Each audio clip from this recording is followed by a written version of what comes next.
dynamo, that's for sure. Hopefully we get to see some minutes from her this afternoon. We'll be seeing plenty, though, of the Townsville Fire, particularly Suzy Batkovic, who plays more minutes than anyone else in the WNBL.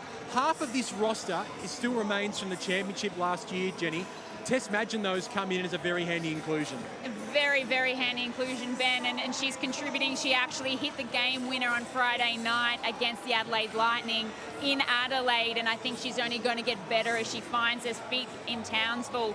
Suzy turned back the clock, did she not, on Friday night? Almost every week she does. Oh, and almost having a triple-double at 37 years of age. She is an amazing calibre of an athlete, and we are privileged to have her week in, week out play, and I expect nothing less from her today. Well, she is the heartbeat of this Townsville Fire lineup. At 37 years of age, she's not only Townsville's #1 scorer, but the league's #1 scorer. Let's find out a little bit more about Suzy Batkovic, if there's anything more to find out, in this Chemist Warehouse Team Talk. For the third time in 4 seasons, the Townsville Fire are champions. There was something about this season just gone when we won. I got really emotional, and I'm not an emotional person, so whether it is in my old age that I'm finding things, I'm getting a bit more emotional, but just proud of them. Like, it was a tough season because it was so condensed, and living in Townsville, distance-wise, you're forever flying. I think for our team, I think they worked out that we fly the most Ks because we're always going through Brisbane. So to still come out and stick together and find ways, it was just an incredible year.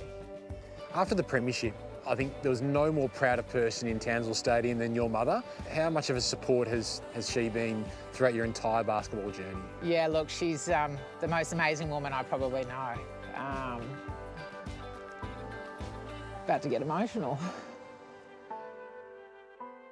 One thing I love about the Townsville Fire, they're so supportive. That season, December, she got struck down with Guillain-Barré, and first we didn't know what it was, and now I know a lot about it, but it's something horrible that I'd wish nobody, not even my worst enemy, with that illness. It's absolutely horrible watching someone you love go through that, and she's on the mend. It's probably a little bit slower than what we'd all like, and I'm sure she probably gets frustrated more than anyone, but I was literally jumping on a flight for games and then flying straight back to Newcastle because she was hospitalised.